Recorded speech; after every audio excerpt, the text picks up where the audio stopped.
Hey kids, you're listening to the internet's wettest podcast about video games, consoles, and pancakes.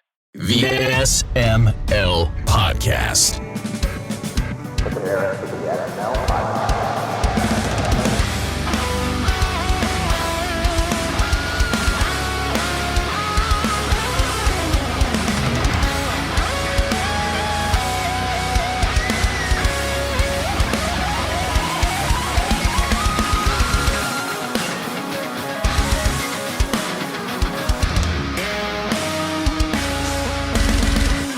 What's up, everybody? This is the SML Podcast. I am your host, Joe. Pernell and Aki are here, and as a special treat, we've got Bri here, and we have Stemage here. Grant, Bri, Aki, Pernell, how is everyone doing? All right. Great. Cool down came, so I'm doing a lot better. Cool down? Yeah. It's been hot for here. It's been for here hot. It was too. like Yeah. 90 all day for me. I don't know what cool down you're talking about. Oh. Because it only came in the last hour. We got some rain. Ooh, that sounds refreshing, especially after a hot day. Oh, it's been good. It feels real good. I recommend Dance it. in the rain. No, I ain't going all there now. I'm old. I'll walk in it though. But have you actually danced in the rain before in your lifetime? Of course I have. I've also sang in the rain. All right. I've yelled in the rain. I've stared in the rain. I've sat in the rain. Have All you right. shat in the rain? No, that's disgusting. I mean, you could be I in guess an if I was in the outhouse. woods and I was Have you never lost gone or something. camping in the rain? If I was in an outhouse, I wouldn't be shitting in the rain. I'd be shitting in an outhouse. I don't know. It's No one leaky has ever. roof. I don't think it was ever asked that question before. Have you never shat in the rain? Like, Exactly. like that's not a common. Like you've never shat in the rain in your life. You I haven't wish I could lived. use that as a show title. Shat in the rain. You haven't. You haven't lived it till you've shat in the rain. I'll just Right. call it Hast Thou in the Rain. There you go. There we go. Oh, There we man. have a show title. Grant, how are you doing? I'm fine. I just am stuck on the shat on the rain thing. Next time you taste like your next weird Mountain Dew flavor, when you're reviewing it on stream, you're like, it's refreshing. It's just like a good shat in the rain, You should, there it is. Shatting in Do the it. rain. Do What it. a glorious It's legitimately- in the feeling. rain. I was just watching an episode of a show called The League, and I love the league. Yeah, so there was an episode about I don't know, something they were doing a beer run or something, but yeah, the one guy thought that the gardener was shitting in the garden, and then it turned out like one of the other guys ended up doing that, and then he found out his brother was like shitting in his shower and like smearing it in there, and I mean, yeah. So there's Amazing. your shitting in the shower, right? Like that's Very your good. shat in the rain. Very good. Wow. That's a glorious feeling. What do they call waffling it when you like stomp it down the drain? Is No, that we is a have to thing? go in the. Yeah. That's Waffle stomping, You yeah. don't wanna do Waffle that stomping. anymore. There it is. Oh, jeez. Wow. Oh, Look what you got. See that? Shouldn't Bree? be a You thought you were thing. sophisticated. No, you're still in the trenches. Talk about crap in the rain. That would also not make a good show title. You thought you were sophisticated is the title of the show. Pancake stompers. Oh, mercy. Oh, I did just finish a video game about 30 minutes ago. Didn't know if I'd What'd you- finish it in time. what'd but you I finish? did. Forbidden Solitaire. Mm. I haven't heard about that. Did you review Is that it on the show? That forbidden? didn't happen? I mean, that's the whole, it's sort of this like kind of very 90s GeoCities aesthetic of a game that's supposed to be haunted. It's got FMV and stuff in it. So you're playing, the game has its own operating system. You boot into like little windows and you have a messenger with your sister and you play the game and then you learn that the game is it could perhaps be haunted. And so while you're playing the game, your sister's sending you messages about it. It's like the people who made Home Safety Hotline. And a bunch of other Yeah. solitaire games, and it's just got that awesome, like bad CG 90s high compression Yeah. on the video and audio and stuff. But it's good. It's just really, it's like a variation of traditional solitaire. They do their own spin on it. If you like solitaire, it's a lot of fun, and it's cool to see all the funny 90s FMV stuff. But yeah, it's pretty fun. So I just finished that. And Joe, you were like, I was like, I'm gonna be out of town when Horizon drops. and you're like, you got what is it? You got game streaming, don't you, or whatever? And I'm like, game, man. you're right. You're right. I was like, I'm gonna try it, and it didn't look very good, and I was trying to figure out why. And it turns out that they only run the Series S version of all the Xbox games on streaming, and I did not know that, and that's awful. If they're really wanting you to like, buy into this service. I mean, I think like all the other ones, like Luna and the NVIDIA one, what's it called? GeForce Now, I guess it's called. They're running like, you can pay $10 a month and they're running them on 580s, So I don't know. That was a bit of a disappointment. And so I just decided not to play Horizon from the other side of the country. I'm just going to wait for my high fidelity home version. But when are you going to be able to enjoy that? Well, I booted it up last night and played for about 15 minutes or so. So you're back home again? Yes, I am until Saturday, and then I disappear again for 3 weeks. Fun. So now where are you going? Yeah, I'm going to the UK with my wife. We've been planning it for like a long time. So and it's not going to be cheap, but we've been saving. It's going to be great. We're all booked up. We're heading out, and we're going to London and Edinburgh and Amsterdam, and then we're coming home. A triangle. Dude, that sounds friggin' awesome. Yeah, it's gonna be rad. I'm excited. We're gonna do our best to we're gonna play a game. Like how can we spend as little money as possible? Like we have Airbnbs have like little kitchenettes and things, so we're gonna try to be smart about it. But maybe I'll see how the streaming is from the UK. Oh, you might have better luck. I might just have to play some Horizon. Although it's weird. It makes me want to pay for the NVIDIA one. I'm paying for it twice that way. I'm paying for like the fact that I have access to it with Xbox, and then I'm paying for playing it on a better computer with NVIDIA. It seems wrong to have to do that, but anyway. Dude, it's so fun. It is so fucking good. Cool. You digging it? Oh, so much. Awesome. I have put, I think, over 10 hours already. All right, on. That's great. I remember seeing your name floating around in 5, so I'm looking forward to that as well. With this one, I love seeing friends' names in the game. Yeah, they don't call them drivatars anymore, but they kind of are. It's like they're just sticking your friends' names on cars with cars they have, and just running them around the world. Yeah, exactly. Exactly. Anyway, I'll friggin' show you Dale North. I beat him in a race once. You text him and be like, "Take that." He doesn't even know why. I think I tagged him on Facebook, actually. That's great. Beautiful. Love it. So where did your travels take you? What have you been up to? I know you had your show with the Arcadian when John was on, he talked about down in Virginia. Yeah, some was for family, some was for fun. I did go to Virginia and play the Super Strikers CD release show, which I think was just after. I don't remember if it was just before or just after that Arcadian was on their show when that happened. But he drove up. He drove all the way from Dallas. That's right, because he's insane. Yeah, but yeah, we had a great CD release party in Fredericksburg, Virginia, of all places, and they had like 2 projectors that were synced up to make a really wide screen, so we could have all our visuals there. And it was very chill. And we sold a bunch of CDs, and it was at an arcade/pinball place. So it's like, what better venue to play a nerdy show than at a place covered in arcade machines and pinball machines and stuff? And so it was just really super fun. So that was a good time. When's the album going to be on iTunes? When can I throw Great money question. There was a discussion about that today. Let's just say we all got a little busy after the show. We did the show and then fell back into reality. And we have a call about that tomorrow, trying to figure out. We're just going to roll it out, try to roll it out the right way. But we're going to be doing. It'll be up soon. So more as it develops. So yes, but I want to throw you money for music. Sweet.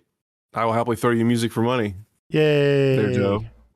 Yay. You don't actually owe me any money. You just like throwing money at music, which I appreciate about you. I do. So do.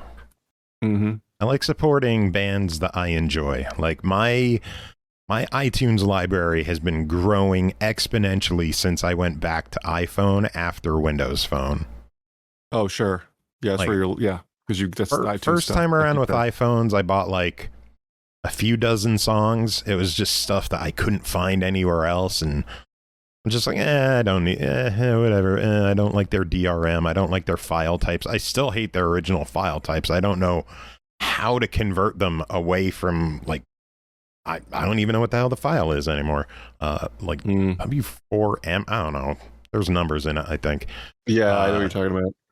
But ever since going back to iPhone, it's so much easier for me to buy an album on iTunes, pay the $10, download it, and listen to it, than to go on a website, pirate it, download it, make sure the tags are good, make sure the artwork's good, convert it into an iTunes library, update my iTunes library, plug my phone in, sync it. Like it's just buy it, support the artist. Yeah. Agreed.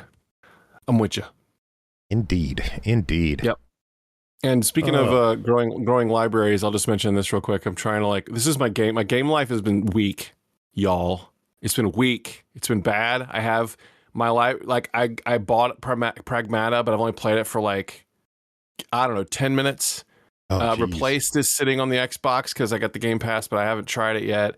Claire and I are still inching through Resident Evil. What's that? Get on Pragmata. I know, but I don't know what to do. I can't I bought it on PlayStation, not Switch, because of course. Yeah, understand. So now I'm leaving the country, so whatever. It's going to sit there for a little longer. It's kind of a bummer. But I have been inching through Resident Evil slowly, but I have it's just we're lousy with games right now. You know what I mean? To be fair, I mean, your logic is, I'm sorry, I'm so lousy with the games, guys. I'm living an awesome and fulfilling life at the moment. Yeah, I know. Everything is just too amazing. Yeah, I have to find good things to complain about because there's no bad things to complain about. That's what I'm actually saying. Yeah, I feel that. Have you tried that new McDonald's burger? It's so good. Fuck that. No, I'm just making sure. I didn't know they had a new burger. I think they have one. I haven't tried it. I think there is a new one. I was trying to find something good. Pernell, you were so hard to understand tonight. Well, it's because I'm washing a bottle. Wouldn't that be wise? Because I'm washing a bottle. Yep, that'll do it. Yeah, see? It's usually the simplest answer. Truly. Well, I don't understand you tonight. Well, he's clearly washing a bottle. That's got to be it. So besides washing a bottle, what have you been up to this weekend? Went to a friend's vow renewal. So that was an excuse to drive a little bit and get down some narrow roadways and the like. Saw some friends I haven't seen in a while. Spending time with some family, helping out family because everybody's dealing with some crap lately. Yep. And for the most part, just trying to endure. Spend too much on board games, so now I got to go on some kind of stupid hiatus to be a responsible adult. Stuff like that. Also, I'm going to board. Okay. Oh, I'm sorry. I was just trying to ask. No. I didn't know you could go. You attend a vow renewal. I know that's a thing people do, but I didn't know it was like a thing. I didn't either, but I respect that they did it that way because they basically use it as an excuse to have a party with their friends, and I'm not going to say no to that. Cool. I'm not going to lie. I have very recently been talking to Ashley about doing something for our 20 year in 2 years. Wow. I want to see if we can rebook our original place that we got married and had the reception, and I want to get the one-ups back up here to perform again. Is it still there? I'm saying that in a serious way, not in a joking way. As far as I know, yeah. It was a former church converted over to a reception hall. So we just did the actual ceremony in the church, quote, church side, and then went over to the cafeteria side and had the party.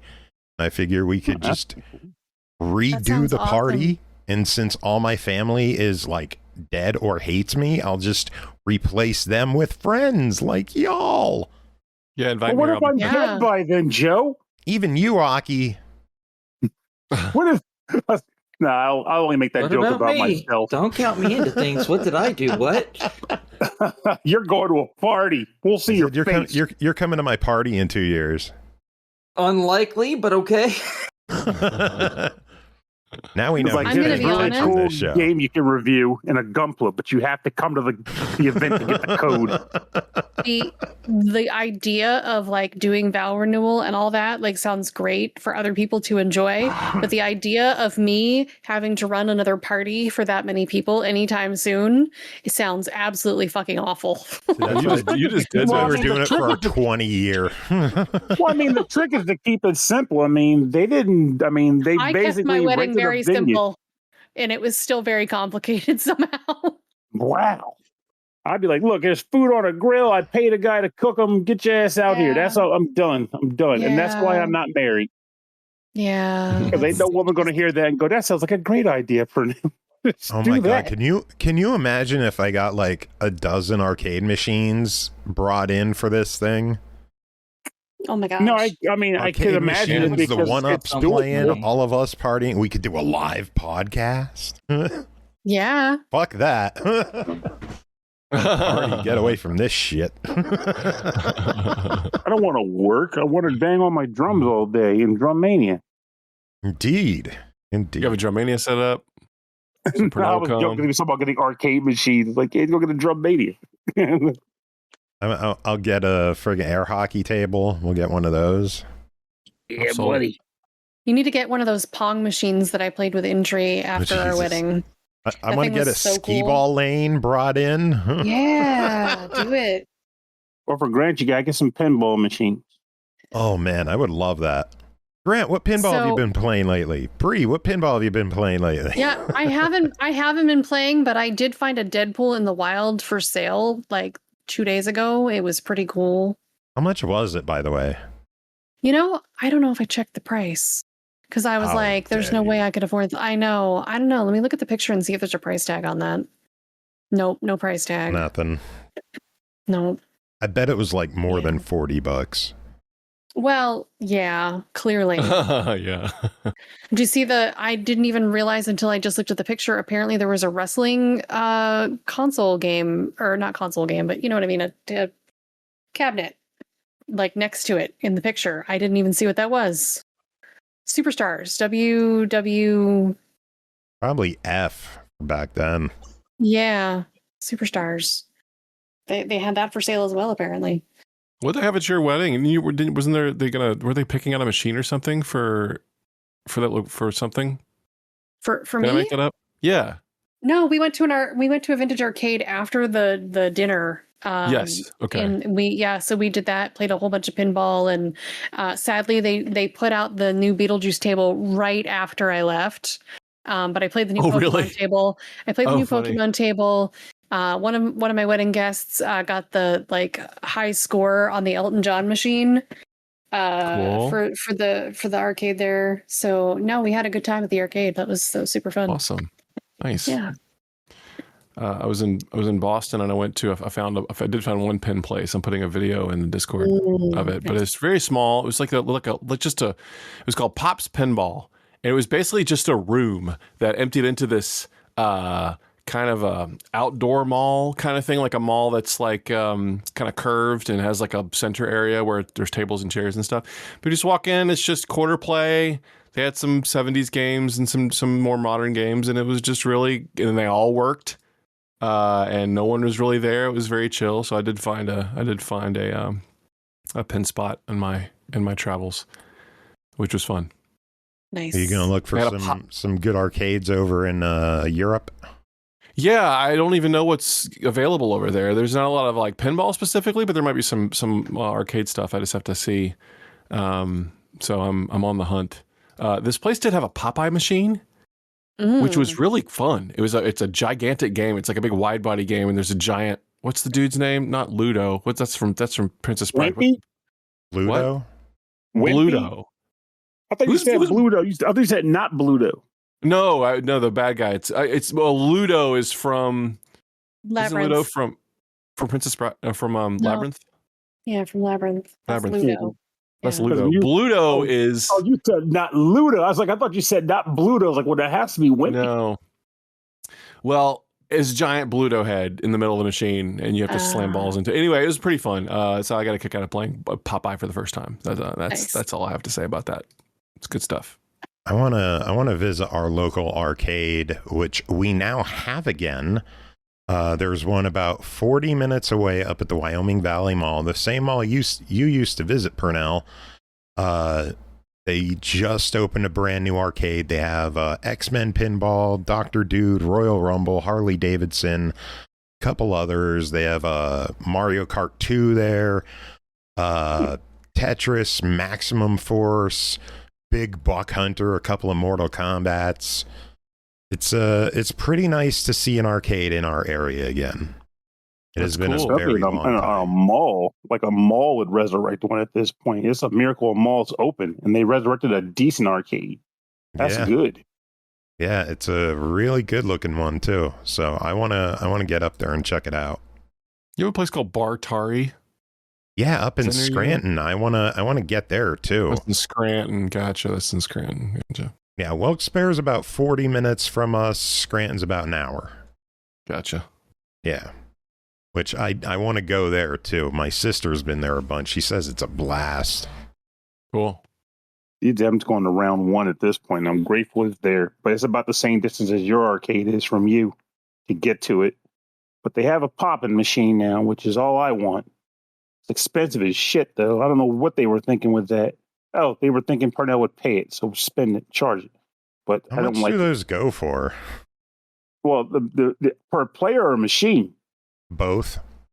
Well, I had access to a machine back in January for like $3,700, but I talked myself out of it because I'd have to find a place to store it, and I had to move it, and all that stuff. And I had to question, would I really play it that much compared to just saying I have it? So for now, I was like, no, it's not responsible to get it. Dude, I can say you would play it that much. I don't. That's the thing. I don't think I would. If I had a bigger house where I could like, hey, I could just kick it in the corner somewhere and not sweat it.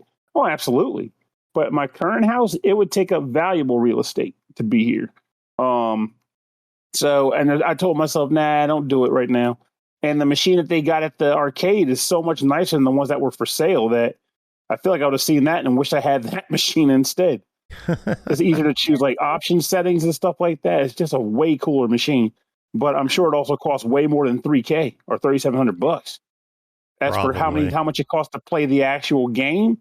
The game costs, so it's hard to, I can't remember the exact amount of money per credit, but just look at it this way, like 300 credits for $50 or so with a few bonuses you can get. And one play of the normal mode of the game is 16 credits. Wow. If you play the basic, the default mode is a mode that no actual poppin' player is going to ever play, and that costs 8 credits.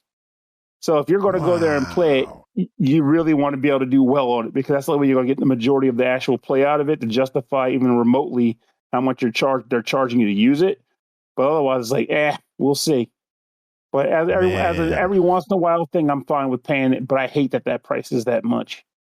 You got to find one of those arcades that you just pay one price and you get to play everything for a set time.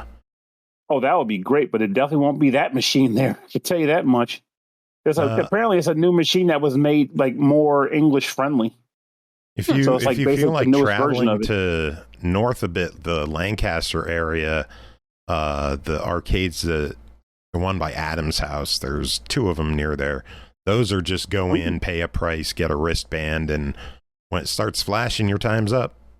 Oh, that's pretty cool. And they have popping machines there? I don't know if they have popping machines, but they have they have multiple locations. So I don't know what all they have where, but might be worth checking out just for the arcade fun. Yeah, my arcade's like $20 and it's all day play. So whatever machines they have, that's what they have though. So they rotate out machines from time to time. Because my challenge is that the only 2 games I ever really play at the arcade now are poppin' music since they got it. And I play Pump It Up to try to lose weight. And now I got to get back into the groove of doing Pump It Up to lose weight because I became lax in the last few months dealing with like family stuff and not driving as much. So now I got to get back into the swing of it and suffer in front of a crowd until I get back into being able to do real song difficulty. So there you go. So it's kind of funny. Go to a bar and make it look like a fool trying to start conversation with single people. Can't do it. Go in front of a group of people and look like a fool dancing on a machine. Check this shit out. I love it. Yeah. but like I don't know what it is about it. Like it's a lot of fun to do, and when you start getting into the swing of it again, it feels great. Good for you. I recommend dance games to anybody. So great, you got to do that when you go over to Europe. Yeah, I don't know how it works there. People dance in the UK probably better than me. I'll find something. Well, I'll stomp on some arrows. That's fine. Let's go. I'm ready. Well, I did find a place in London with a gigantic ball pit. Ball Yeah, pit. Claire's like into ball pits, but they just don't really exist as much anymore. I actually looked into what it would cost to rent a ball pit.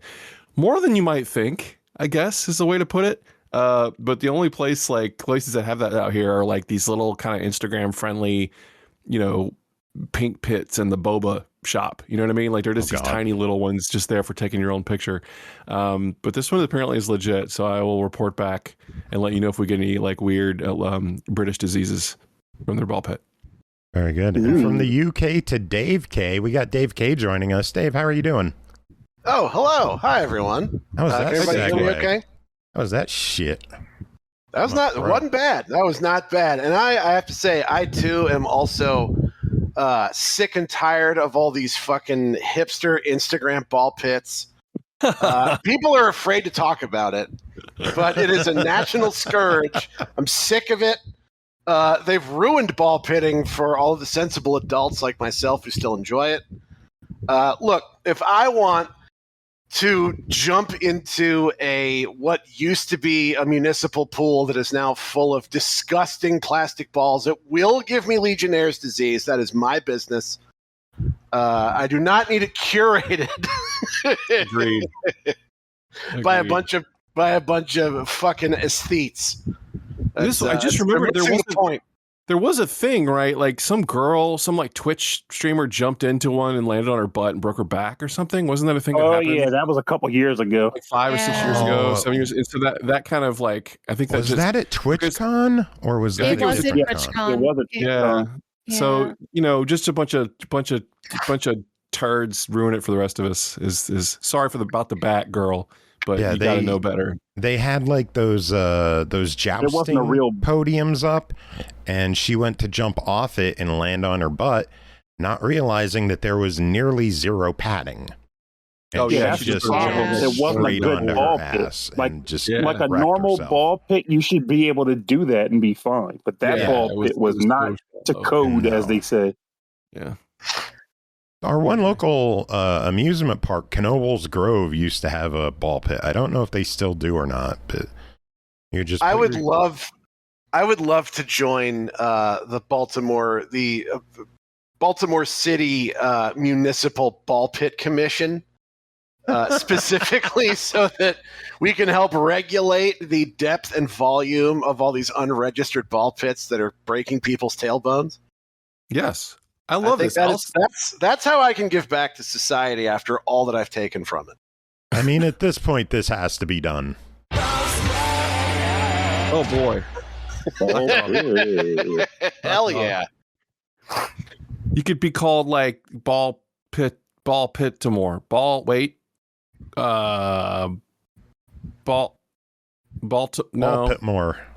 more. Yeah. Be more balls is also right there. Be more balls. Charm City balls. Balls, not backs. I don't know what we're even doing. Don't stop snitching. Start balling. How about caw balls for the Ravens? That might not play outside of like Raven Stadium itself, but like in the stadium, yeah, that would work. People would do that. God, imagine how many imagine the amount of like racist dads in purple camo just barfing into that thing midway through a game that we're losing. Can you imagine? Jesus, what a liability that would be. That's why they need to update the rules for the ball pit commission. Oh my Lord. Beautiful. I guess now I have to go to law school and somehow leverage myself onto this. I support you in any way I can. Let's do this. Thank you. If you can give me a law degree and help me pass the bar without me going to law school, that would be a huge help. What we need is like we've got a simulator for everything. We need ball pit manager simulator. We like a Sonic Burger simulator or whatever. Dude, so ball pit tycoon. Yeah, we absolutely. Ball pit tycoon. That's it. You got it. Yeah. You nailed it. Oh my god! 100%. Who could we get to develop this? What about the guy that puts your cat in all those hidden cat games? Dave knows what's going on. Newcarts, we got an idea. all this. Listen. Yeah.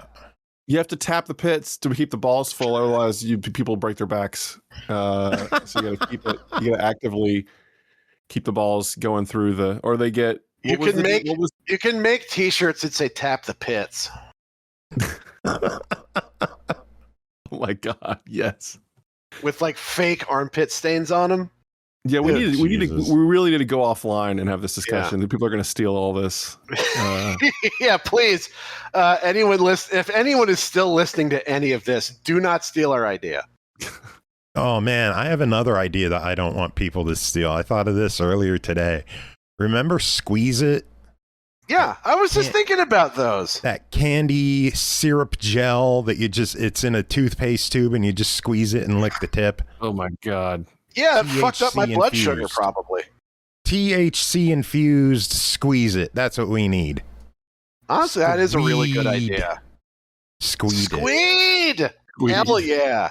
Oh my god. The mascot can be a blazed out pig. Squeed.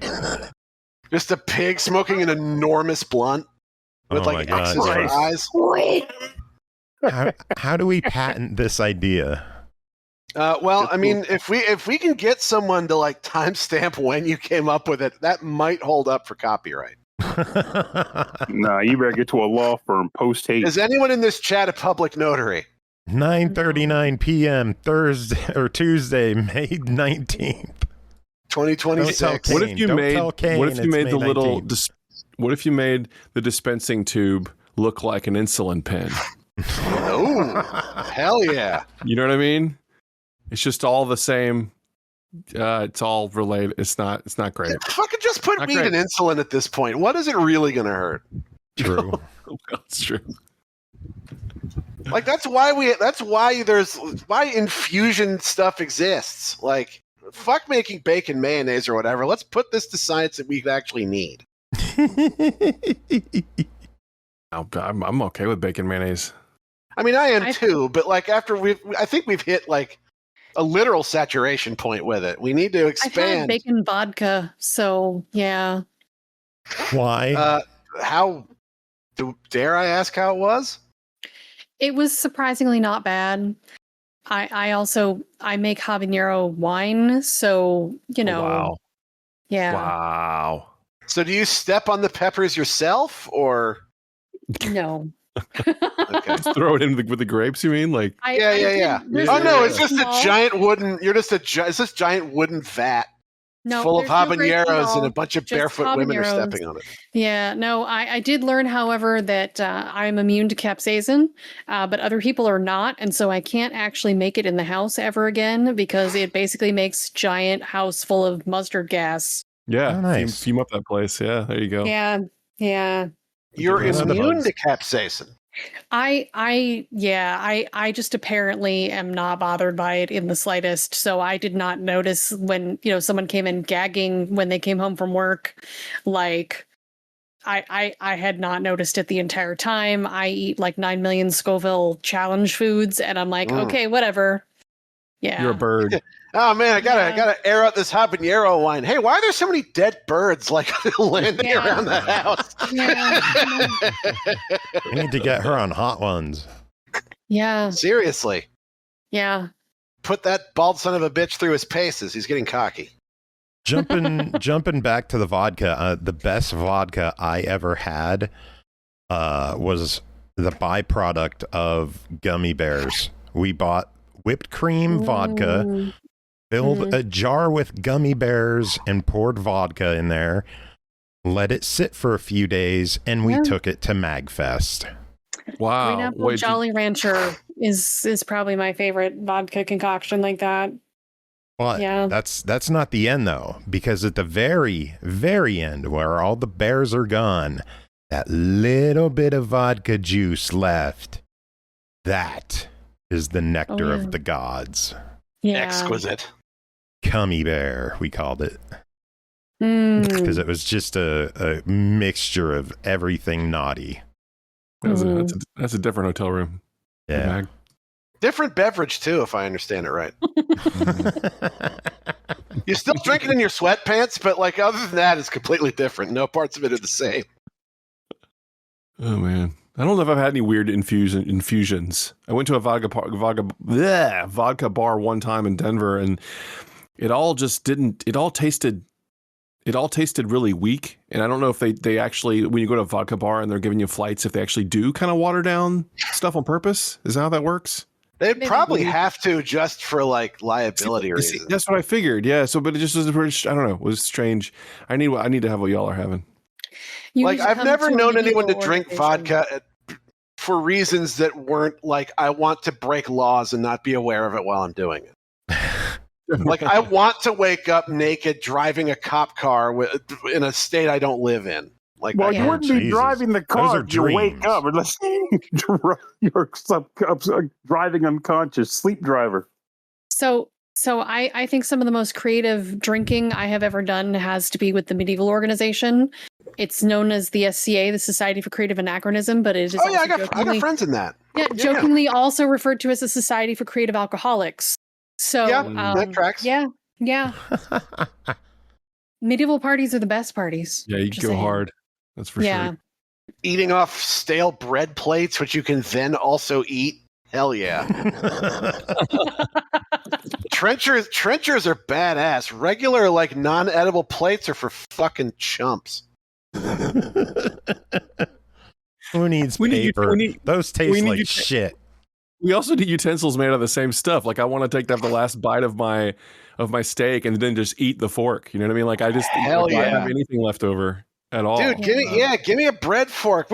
I thought we were living in the future. Where is all this stuff? Yeah. I want my bread fork. I want my weed insulin. Like, dude, this is the fall of Rome. Let's actually do real simulator. Fall of Rome shit. Yeah, be a ball pit tycoon. Fucking sitting up with my feet on a big oak desk, snapping my suspenders, looking over my ball pit empire. Yeah. What could be? Let's do real fall of Rome shit since we're already living through it. Like, what are we doing here? I don't know. Reviews, probably. Speaking of, should we? Oh yeah. That thing we're all here to do. Probably a good idea. I know you got to leave soon, Bri. It's not like we recorded things already, but you know. I know. Should we dive into reviews? Sounds like a plan to me. Let's do it. Do it. All right, let's get into these. First game to talk about tonight is Directive 8020, developed and published by Supermassive Games. Released May 12th, Series X and S, PS5, PC, $49.99. Earth is dying and humanity is running out of time. 12 light years from home, Tau Ceti offers a small sliver of hope. When the colony ship Cassiopeia crash lands on the planet, its crew soon realizes they are far from being alone. Hunted by an alien organism capable of mimicking its prey, the crew of the Cassiopeia must outwit their pursuers to make it home alive as they battle to survive. They're confronted with the hardest choice of all. To save themselves, they must risk the lives of everyone on Earth. Gasp. Bri, what's Directive 8020? So this is a dark pictures game, but instead of being set in a modern setting or a modern setting or past setting, it's set in the future where Earth is dying and there are astronauts on their way to Tau Ceti F to make way for a colonization ship and hopefully make a survival setting for humankind. The ship crash lands and all hell breaks loose with alien life hunting them. Being a dark pictures game, this is very cinematic. There are opening credits with establishing shots to the game. The first teaser for this game was actually in a post-credit scene for The Devil and Me. Apparently, the Dark Picture series was supposed to be an 8-part series, like seasons of a show. This concept was altered a little when the team realized they wanted to not be tied to a schedule that would compromise the quality or content. And so this is season 2, or the start of season 2 of the Dark Pictures series. Directive 8020 was meant to be a slightly bigger game. That all said, this is a third-person sci-fi horror piece with a lot of quick-time events and branching paths. You should be prepared for that concept before diving in if you weren't aware, because I don't know that they really advertised very well that this was, in fact, a Dark Pictures game. This story is also I had no clue it was. So. Yeah. This is delivered episodically. There are 8 episodes of a similar length, about an hour apiece. So you can easily play this in chunks around your schedule like a TV series. There's a musical interlude like at the end of Alan Wake. And then there's like flashback scenes to help fill in the world building backstory. Some of the story is told out of order, giving you snippets of story as a teaser in the beginning of the episode, and then rewinding to the rest of the story in the present time that led up to that. You can play this in single player or multiplayer. In multiplayer, you have the option to do movie night, like in previous games, where you can have up to 5 people in couch co-op. You can also play this online with a friend.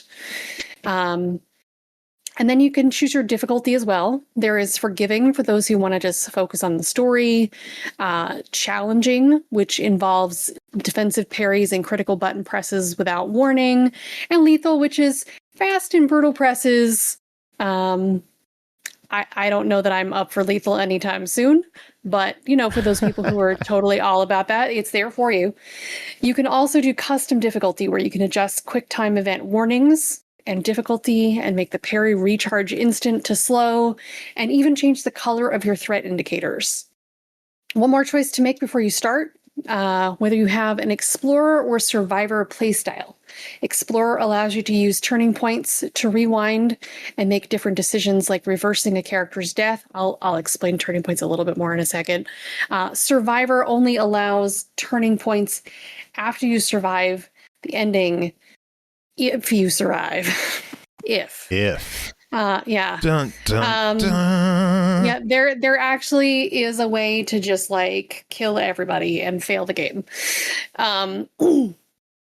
While there is combat in the game, this isn't really about fighting the aliens. It's more of a stealth piece. Avoiding detection, you can crouch with B, you can crouch run to avoid detection. The game will detect things like if your flashlight is on or not, and you can get found that way. You can step on glass and that'll alert the creatures that you're there. You also have things you can use to make distractions if you're quick. Overall, though, I felt like the stealth was pretty easy to manage. Overall, gameplay is a combination of exploration of objects and space to fill the backstory and character development, choice point decision-making, quick-time events, and stealth mechanics. That's pretty much your gameplay loop, I guess. This is really it's a narrative adventure, very cinematic. The story surrounds a crew waking up in space with damage to the ship, the tension of discovering what caused that, and the realization that the real mission they are on for the sake of humanity may not be what they thought.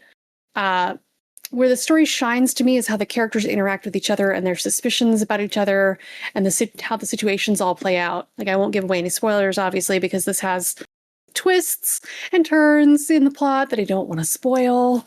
It also takes place from the perspective of several people on the crew. So you'll switch between different characters, sometimes rapid fire, which is interesting. And each episode focuses on a period of time or a character or two, or just the crew as a whole, and expands the story beats as it progresses. One of the big points of tension in this is between the characters. Supermassive did a good job of making us care. Well, they did a decent job of making us care about our characters, and filling out their profiles in a short period of time. You get to make choices that alter the characters a little bit. You can roleplay a bit based on your decision-making processes or what you think suits the character best that you've been presented and made choices for. When the alien entity on the ship ramps up its activity, that creates a lot of doubt between the characters. Secrets are revealed that cast shadows on people's motivations. And the more you explore the game for secrets, which are actually like a collectible of sorts in the game, like video logs and things like that, the more you'll understand that there's something bigger going on here.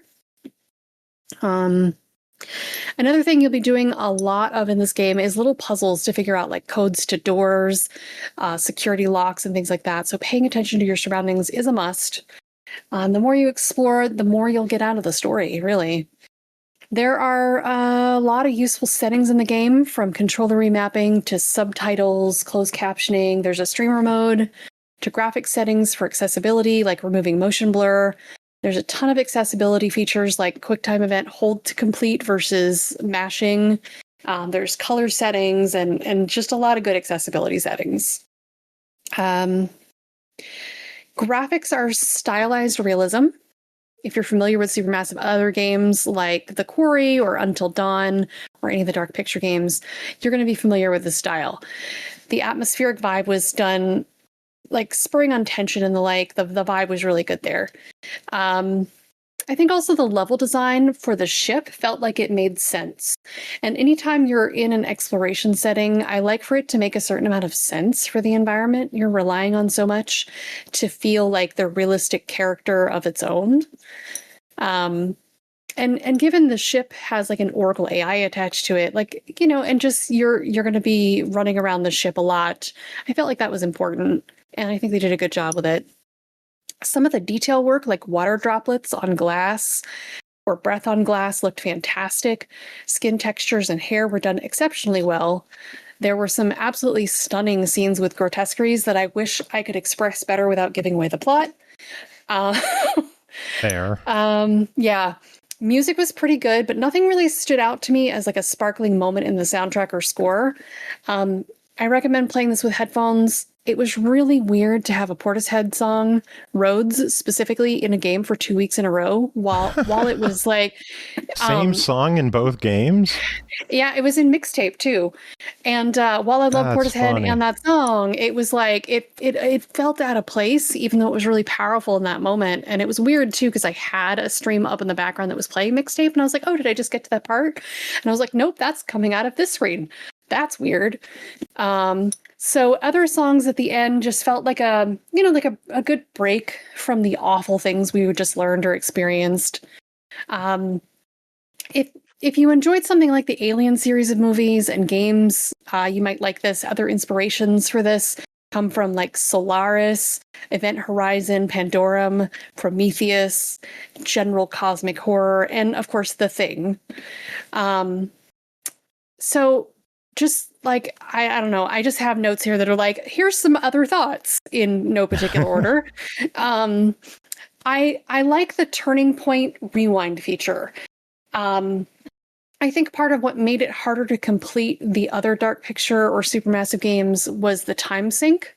So if you make a poor choice, you could have wasted a few hours on a run that otherwise would have gotten you somewhere.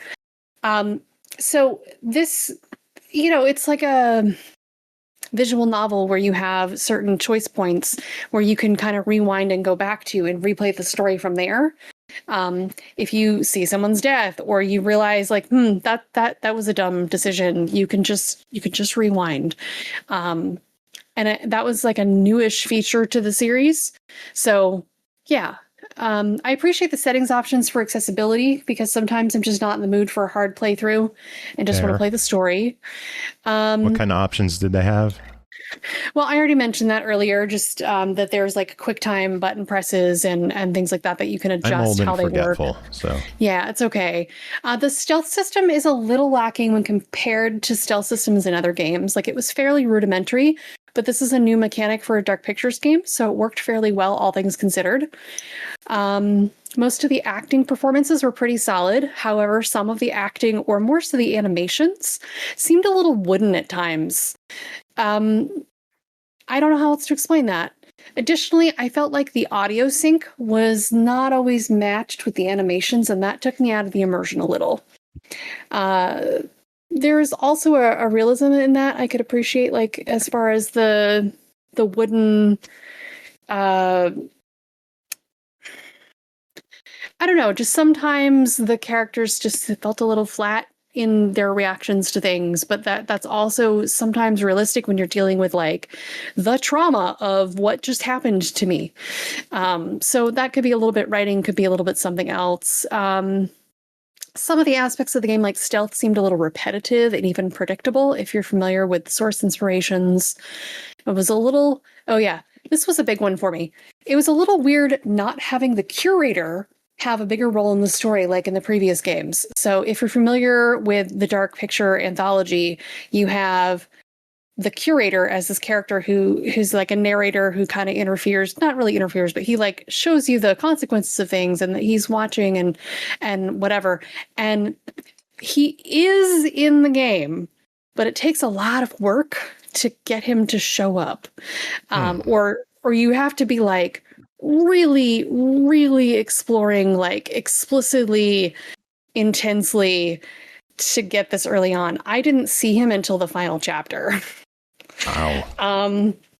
And that was because I happened to explore this one area, like just really digging, like this has got to be leading to something that I'm going to miss if I don't go down this path and like really explore it. And sure enough, I found a coin. And then I started having some interaction with the curator. So there are some post-credit scenes, so stick around for that. At the point of this review, I've only played one iteration of the story. I have not explored all the branching paths and secrets that the game has to offer. There are essentially chapter selection points available with the turning point system, and each chapter kind of tells you what you're missing on the turning point menu. So when you go back, you can find all the things. I think that is a good...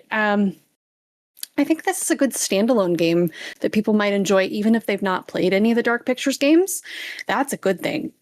I don't know that this was well advertised as a Dark Pictures game to begin with. Maybe that was on purpose because, yeah, like I mentioned earlier, at quick glance, this just isn't the same style of game. But it is, you know, functionally what you would expect out of a Supermassive game. So, yeah. Very good. Anything else? I'm ready to go to the verdict, I think. All right. Well, let's talk about the price on this bad boy. It's $50. What do you think? All right. Overall, I enjoyed this one, but I don't know if it's the best entry in the series. Like, I haven't exactly sat down to rank them all yet either. The main story takes like 8-ish hours to complete, so it's like watching a short form series. And I would say this is a bit of a sleeper. Like, it's not as high action as some other entries in the series. It leans heavily on that atmosphere for tension and interest.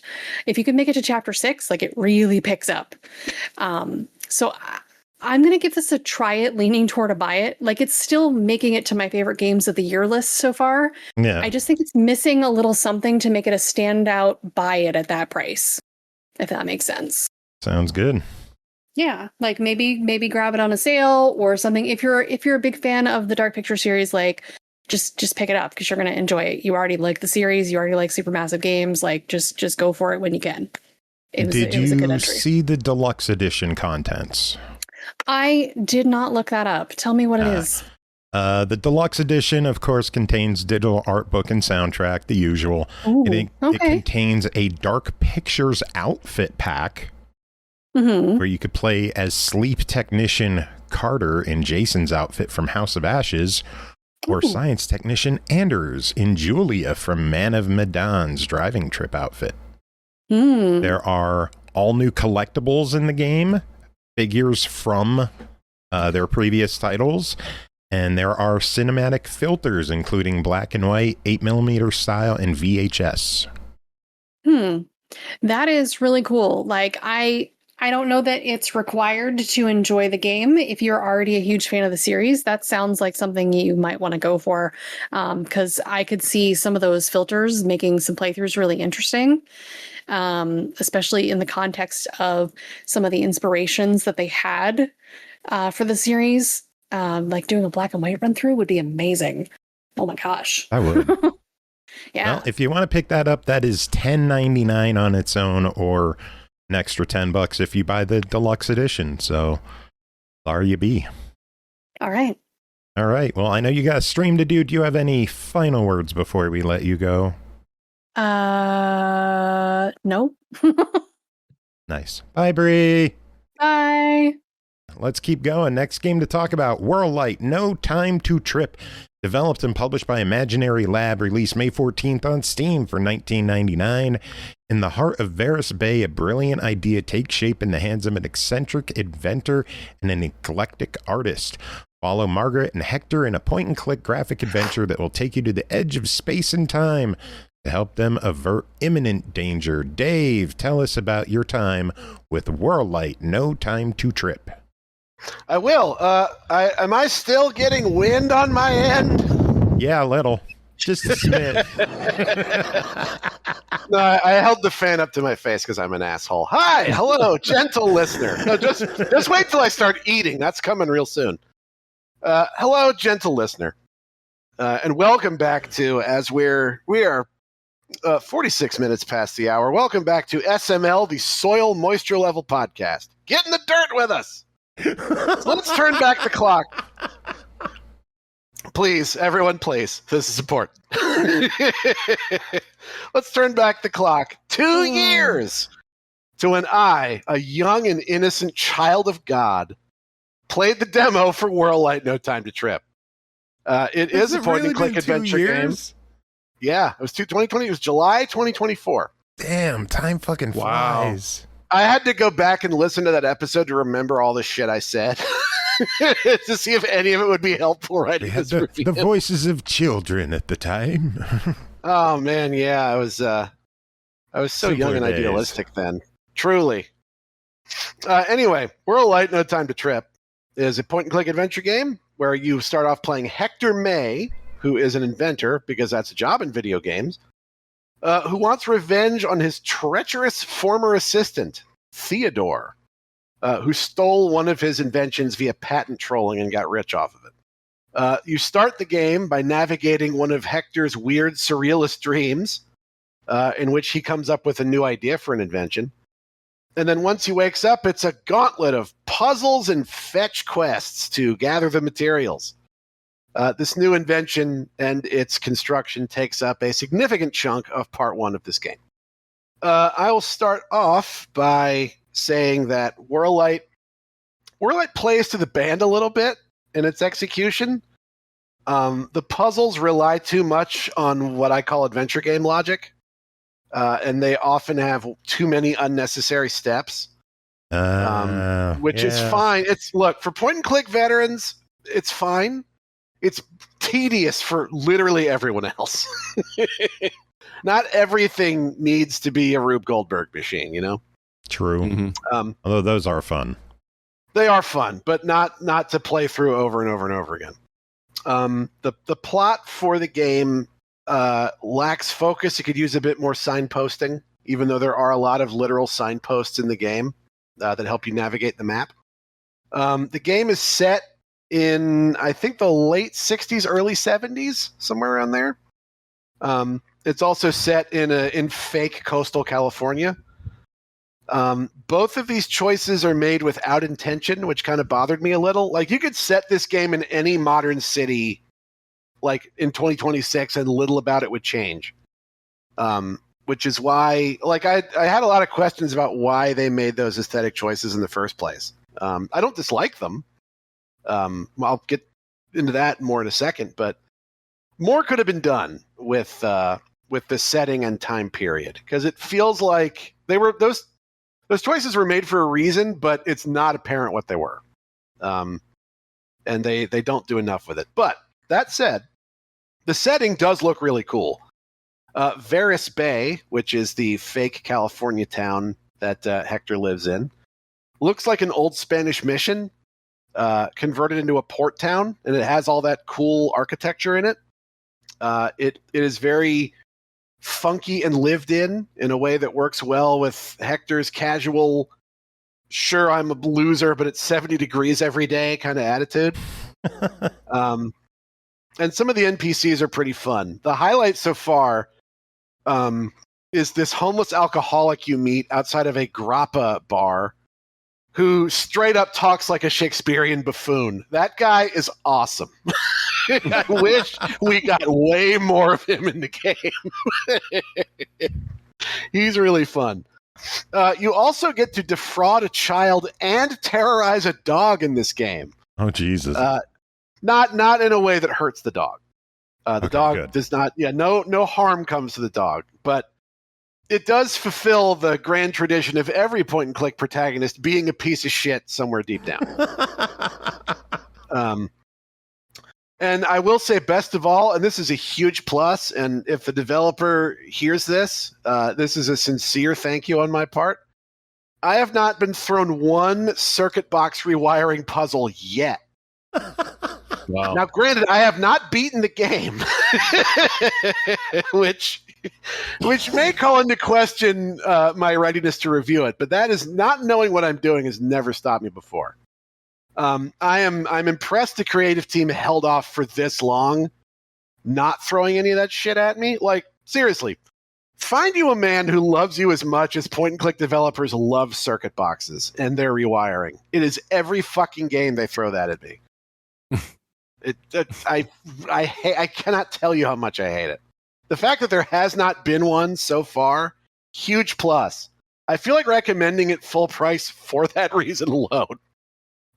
In any case, I go on about that for a while, and I got this sandwich staring at me, singing its sweet siren song. So to sum up, the game looks cool. The writing is fine. The voice acting is actual voice acting, and the graphics are engaging. There's kind of a neat like 3D characters and a kind of 2D background situation that I think looks really cool. The Steam page says it's an irresistible cartoony aesthetic that will take you into a world of vivid colors and imaginative designs. They call it a unique visual style. Unique. Yeah, honestly, I would co-sign all that. It's a very cool looking game. But the game itself might not grab anyone who isn't as much of a pain pig for this genre as, say, me. On a related note, this game marks the first time a developer has provided a walkthrough for reviewers, which was very much appreciated because I'm a dumbass with limited time. That's a good move. So I really appreciate the consideration on the developer's part. That is super cool. Especially for a point-and-click adventure game, those can get a little obtuse. Yeah, this one in particular, as I mentioned before, there needs to be a lot. There's not enough focus on what exactly you're supposed to be fucking doing at any given point. Like it does kind of depend on the player having played enough of these to kind of like know the rhythms. Yeah. Which it's not as a design choice is not ideal in my opinion. But that said, like it's not a bad game, and the no circuit boxes are again. I am going to go ahead and say get it full price just for that. That is such an insane fucking novelty for this genre that you have to experience it at least once. Well, if people were to pick it up before May 24th, they could save 15% and grab it for $16.99. Yeah, no, you would get that amount of enjoyment out of this game for sure. That is not an unfair price to ask. All right, well then let's get an official verdict. $20 on this bad boy. Buy it, try it, deny it. What do you think? I would say definitely get the demo first. That's right. There is in fact a demo on the Steam page. There is. I reviewed it 2 years ago. I probably said a lot of the same stuff, to be honest. I may have also actually eaten a sandwich during portions of that review, now that I think about it. Possibly. It's very likely. I'm amazed I've held off as long as I have. Buy the demo, or not buy because it's free. Download the demo and play through that. If you like the demo, you are going to like the rest of this game. And in that case, it's probably worth $20 to you. But if you play it and you're like, I don't know how much of this I would actually enjoy, I'd wait for it to go on sale. Always add it to your wish list. That's true. You can always you can always do the most passive aggressive Steam window shopping move imaginable and just put it on the wish list, and then occasionally scroll through it wistfully, but then never buy anything off of it until the summer sale. It's just there like a string of fucking Mardi Gras beads, just waiting for someone to fucking grab it. It never happens. All right. Well, Dave, that is it for you. I want to thank you for coming on, hanging out with us. We will let you go so you can enjoy your sandwich. Oh, God, yes. Yes, please. Seriously, I am just rubbing my hands together in anticipation of eating this thing. What kind of sandwich? It is an Italian sub from Giant. Ooh. Yeah. Well, we will let you enjoy that. Do you have any final words before we let you go? Don't fake the funk on a nasty dunk. Is that a ball pit euphemism? What the fuck?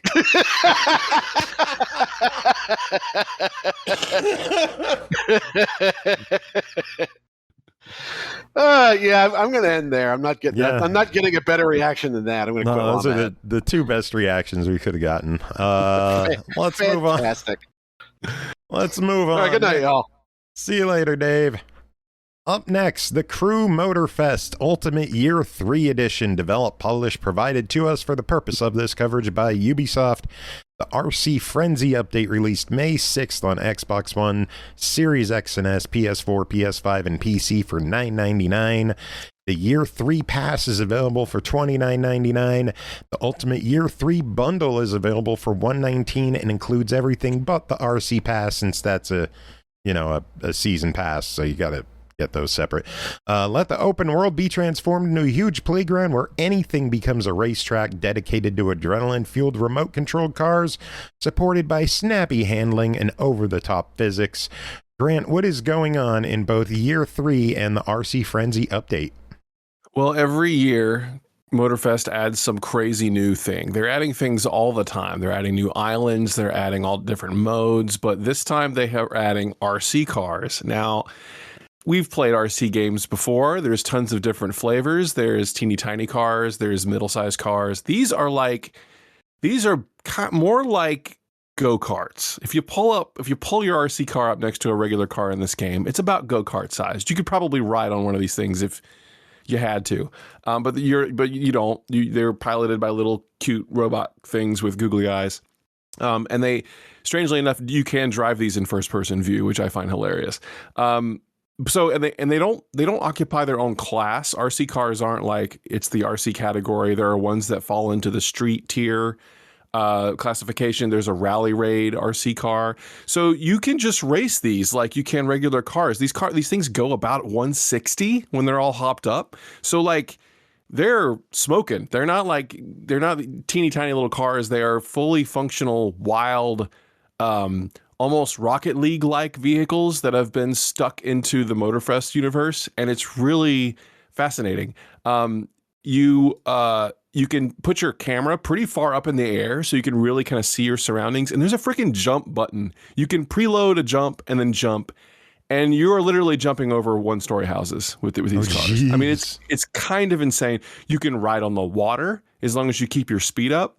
So I have this feeling that, you know how Capcom does things with like Resident Evil where they're like, if you beat it and you beat it quickly and well, we're going to give you things to just break the game. Like, we're just going to give you things to like enjoy all the things we've made, but in different ways. This feels kind of like that. I mean, you can traverse two areas of the map that you were never able to go on in a normal car, because you don't get out of your car in Motorfest, right? So it's just kind of crazy, and they go stupid fast, and it's just hilarious. And you can hold down the extreme button when you're in the air and flip your car every which direction and do tricks. And it's really fun.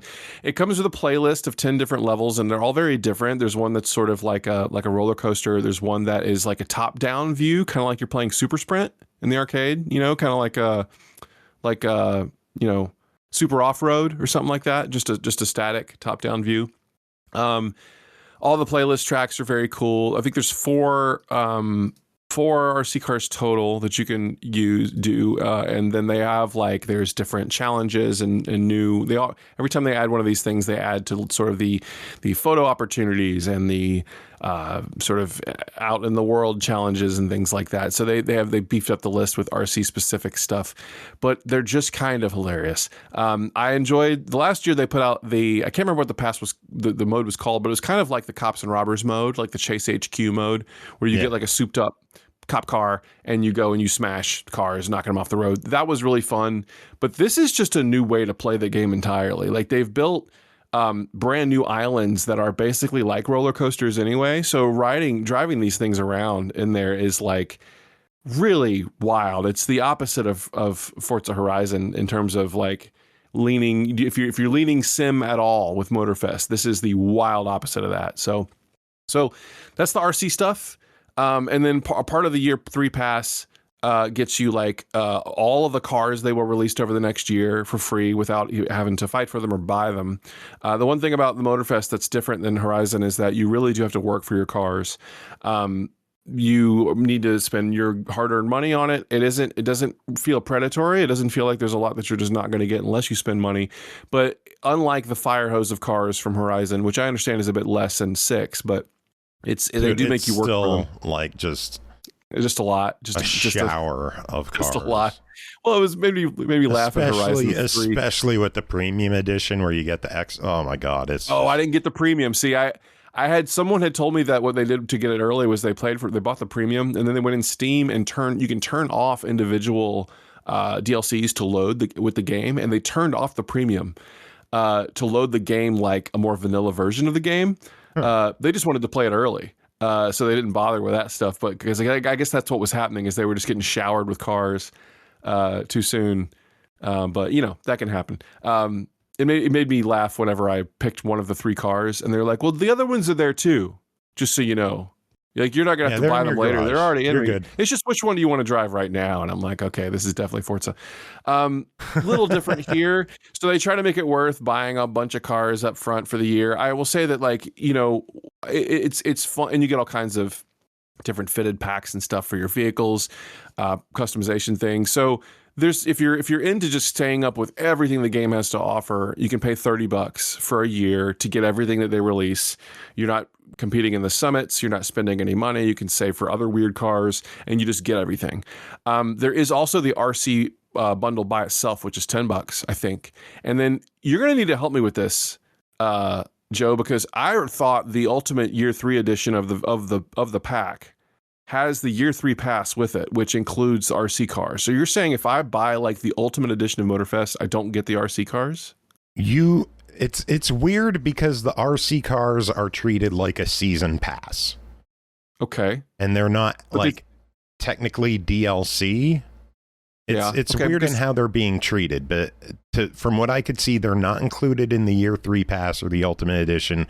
They're a $10 separate purchase, which gives you 2 cars immediately and 2 more that you can earn through the playlist.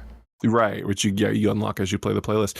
Because it's a little confusing because I'm looking at this year 3 edition, which has the year 1 pass, year 2 pass, and year 3 pass in it. So by that logic, you don't get the cop cars either. You have to buy that separately. Year 2 pass includes the Chase Squad experience.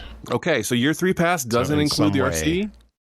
Yeah, I don't know how or why they're handling it how they are, but okay, that's new. Shrug. And peculiar. So I don't know what to recommend. What I was going to say is that especially if you're playing on PS5 and you don't have access to the new Forza, this Ultimate Year 3 edition of Motorfest is on sale for like $47 right now on PlayStation, the PS Store. And they have added so much stuff to this game in the last 3 years. Like they've added 3 new islands. There's the Chase Squad stuff. There's Track Forge, which lets you build your own tracks and share with the community. There's NASCAR. There's Destruction Derby. There's a whole lowrider mode, which has all kinds of weird mini games in it.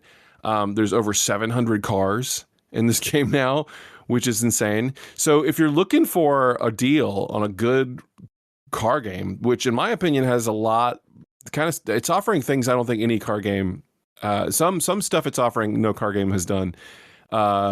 It's such a great deal to get this on discount. But you may be missing out on the RC pack if that's not included. So you may have to do a little research to see what you get. But what I'll say. Oh, go ahead. I was going to say we could handle things individually price wise and make verdicts that way. What do you think? Yes. Yeah, it'd be great. Absolutely. Year 3 pass is $30. What do you think of that? I think if it doesn't include the RC car bundle, then that's not worth it. All you're getting is free stuff that will be available for free over the next year. Normally, their passes include one thing that is exclusive, and so it was my understanding that if you buy the year 3 pass, which is what I had redeemed, it was only one code, and it did include the RC pack. It did include it? It did include it, yes, because I've been playing they may give you the entitlement to that as well through that. Okay. That would suck because I bought mine. Oh, gotcha. Yeah, gotcha. I bought mine separately, so I wonder if I just did a double purchase.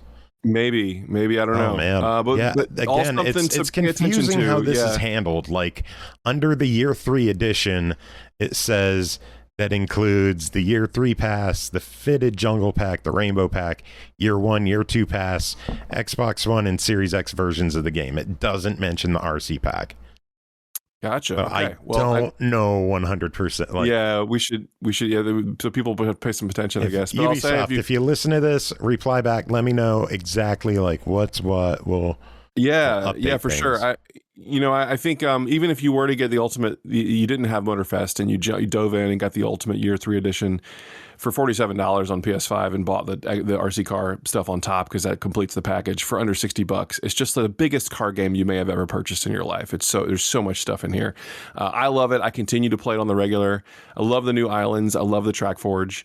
I don't think that paying for something that is just going to be released for free over the course of the next year is necessarily worth it. But I do think that the RC pack specifically is. So if you get that, those cars, you still got to own the pass to get those cars, don't you? Yeah, I mean that's my understanding. Is you have to get the ghost cars and to get the RC playlist. You had to get the year 3 pass. Is what I thought was the case. That was sounding confusing. But those other cars aren't just free to normal users through the rest of the year. No, you can. The RC cars are not, but the other cars that are being released over the course of the next year, there are 2 that are exclusive to the year 3 pass, and then there are other ones that can be won through summit events and stuff throughout the course of the year, or purchased with like in-game money. Year 3 pass says it includes a total of 20 new vehicles via monthly drops, including 2 exclusive on day 1, and then there is also 1 more bonus vehicle for year 1 or year 2 pass owners. Yeah, it's like a CL. Cadillac. Yeah, it's pretty wild. And the new Ferrari is very good too. So this game has a whole lot. And I don't know, I will say that like I just love the crew. I've always loved the crew. And what I've played of Horizon is a lot of fun so far. But there's just something about the complete unhinged nature of the Motorfest universe that is attractive to me now.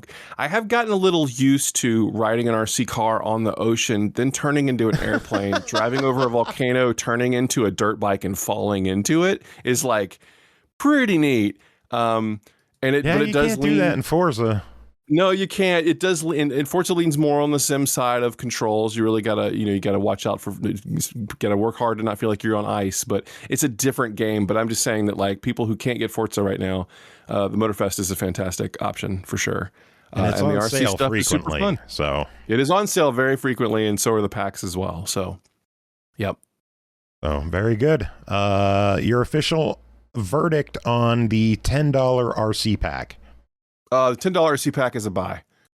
It's a blast, and I'm absolutely enjoying what I'm playing with the RC stuff. So very cool. And just there you go. The crew as a whole, crew Motorfest, year 3, year 1, year 2, year 3, everything. What do you think? I love it. It just keeps the value keeps going up every time, and they've added so much stuff to this game, and keep adding. I mean, entire islands. It's just I've never seen so much free DLC before for a series. I hope it's doing well. I assume it's doing well. I don't know how it works at Ubisoft, but still love Motorfest. Very good. All right, Grant, that is it for you. Are you going to head out, or did you want to stick around for the last 3 reviews? Yeah, I want to hear about all 3 of these, so I'm going to hang out. All right, cool. Let's move on. Next up, Dead as Disco, developed and published by Brain Jar Games, released May 5th.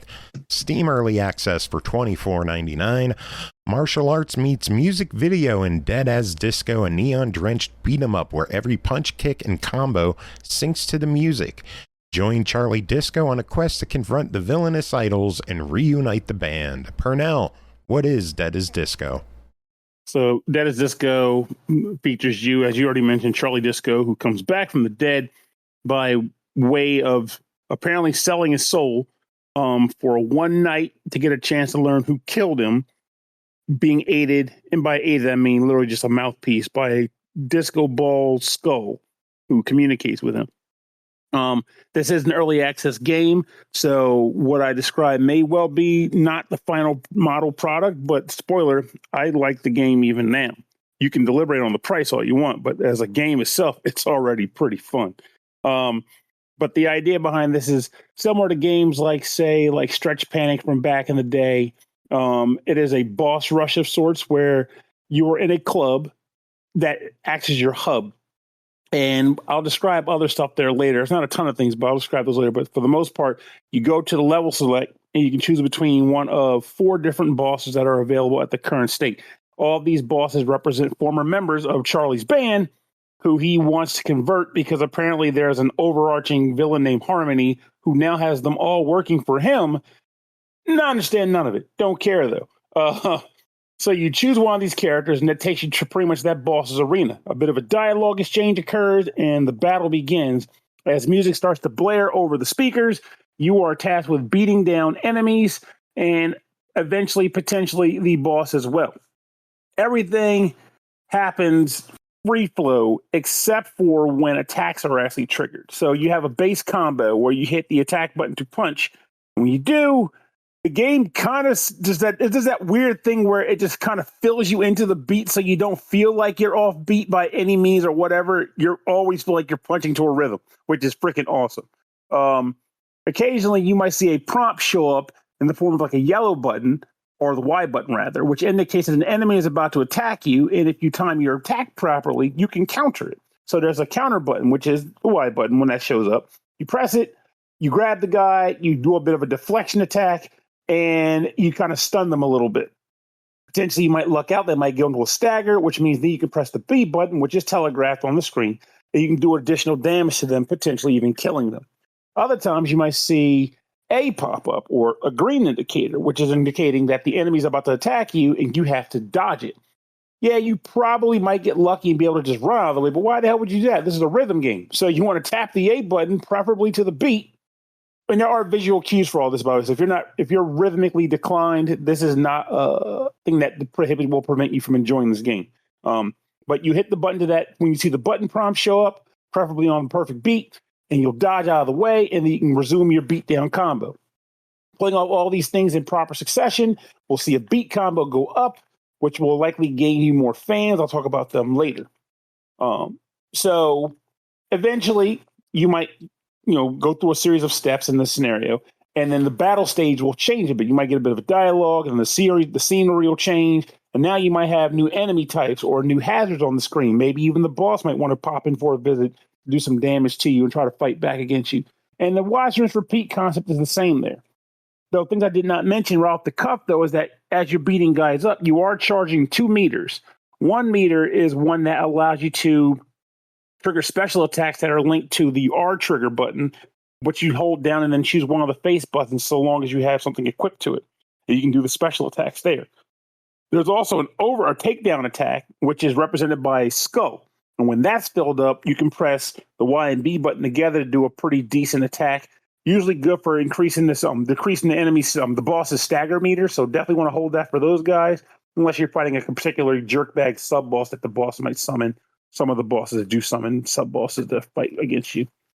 Funny enough, that is me describing every battle in the game. It's just the experience of engaging them is what makes it particularly special. The set pieces change, the music changes, the tempo changes, and it's fun to engage with every step of the way. But like how I mentioned earlier that the boss select is similar to Mega Man, I would say that beating bosses also has an effect similar to Mega Man. Because every time you beat a level, you will gain fans.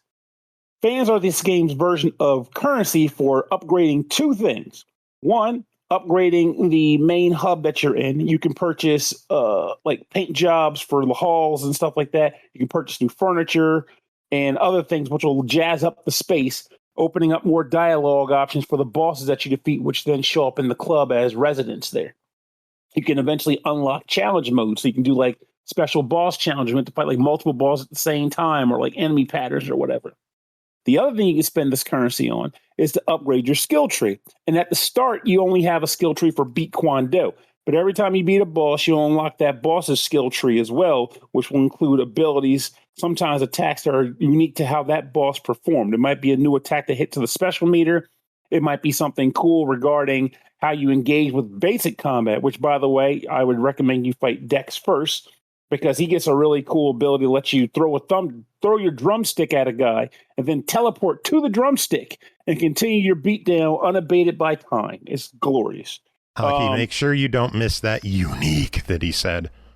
That's right. There's a lot of fun to be had with this game. Like, it's obviously, somebody might say there should be more, they want more content, I being one of them. And if I paid $24.99 for this, I might also find myself going, whew, that's a lot of money for fighting these 4 bosses.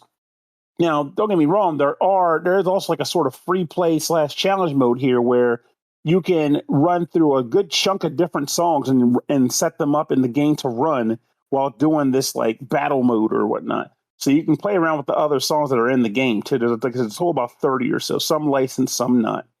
And if you're a streamer, they do give you the ability to play without those songs in the rotation so that you can actually, play the game on stream. But I would like to see something like maybe this game ends up not being just a boss rush. Maybe there's stages leading up to the bosses. But if not, I get it. I mean, I love Stretch Panic, and that was nothing but bosses. Probably Have they said anything about what they're kind of planning? Like just a general idea of what kind of, is it going to be more of this, or to be I don't know how early honest, it is. I'm not even sure. Like, I came into it almost completely blind. Like, I heard the game. I'm a sucker for like music-based games. So when Joe was like, "Hey, would you like the message?" I was like, "Well, yeah, it's on my wish list, so I'll try it." But I'm honestly not sure what their overall plan is for this thing. Mm-hmm. Yeah, I'm actually buying myself some time to see if they have a. It may well just be a boss rush. Which again, if it is, that's totally fine. That's totally fine. The ability to play with uploaded music may end up adding a lot of playtime to this too, because if the game ends up being fun for like score channels. Like, for example, you get like 5 songs, and each of those songs may have like a score you can shoot for if you do play a certain way.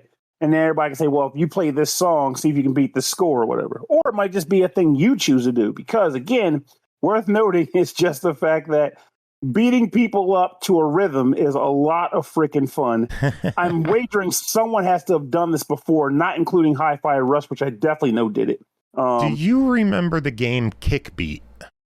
No, that's that fighting game. Grant, but I don't remember that being. Do you remember Kickbeat? Yes. Then Studios. Wasn't that? Yeah, it's in Studios. Exactly. Yep. It was a rhythm game where you hit A, B, X, Y as people would circle around and approach you, and you would have to attack them based on the button prompts. And it kind of sounds like this could be somewhat similar to it. I will say one change that this has that one doesn't. I'm looking at it now on Steam because, of course, I am. Is yes, I definitely get the idea of being like, okay, enemies are coming at you, hit them to the beat. But that in its own right can best be described as a typical rhythm game. Just the coat of paint is people walking up on you. Not saying that's a bad thing. I would totally enjoy it, but it literally is. Here you go, enemies come in. As long as you can read how they're coming, you're just like bam, bam, bam, bam, bam. But this game has that added bit of flow state that comes from you having to maneuver a battlefield, because there's obstacles taking place here too. Like, you might be fighting a boss, and while you're fighting him, lightning's coming down from the sky at certain points, and you don't want to get struck while you're fighting enemies, which admittedly can be a bit of an annoyance if you're like, I'm trying to beat people to the beat. Now I got to dodge this damn lightning bolt. But the game, at least for now, has been fairly generous where if you're like locked into like a counter combo or something, I don't think they count the hit when you get struck while you're in the middle of that combo, because you're in it. You can't get out of it. So, but with that said, I kind of want to try Kickbeat. I'm putting it on my wish list now. If it goes on sale, I'm gonna buy it. But this game is a lot of fun, and I really hope that they decide to do a lot more with it, because it deserves that. It definitely does. And I'm actually kind of sad that I don't see like anything on I'm not sure. Like, I got to go find and see if I can locate like an actual like an update schedule or something for this game. No. I know they say the full version, they plan to add the completion of the campaign, new bosses, new skills and abilities, multiplayer co-op, upgraded arenas, more Rockstar fashion, the true end game, and more music. They also have expansions planned. Let's see what else is here. The price will go up as they make additions during early access. And it sounds like the whole My Music option in this could be the big draw. Like, I could play Stemage in this game. I could just and that's play what I was all saying of earlier. Like, if it's done right, that's what I was saying. Like, if it's done right in the way that it doesn't feel like, well, I'm just playing this song, but it doesn't feel very impactful. As long as they don't do something like that, and they actually make it feel like there's a reason why you'll want to play a different song here. Like, again, like a rhythm game, like a traditional rhythm game, they all have like some level of score or something attributed to it that says that song has a certain intensity to it, more notes you had to hit. And if you get a good score on it, everyone's going to know, wow, this guy kicked ass on this song on hard difficulty. So you take a good Stemage track, slap it in here, the game does whatever it's going to do to make the song run for the game, and you get a high score, everyone's going to know. That, I think, would be the kicker. Because I would love something like that. Sounds good to me. Oh, yeah, man. You'd love this, I think. You like beat 'em ups, don't you? I do. Very much. You'd love this. Games. Yep. I'm gonna. I don't normally play early access stuff because I just because I don't want to ruin it for myself. I tend to not come back to games, and so it's a very, very wish listed. So I'm gonna keep an eye on it.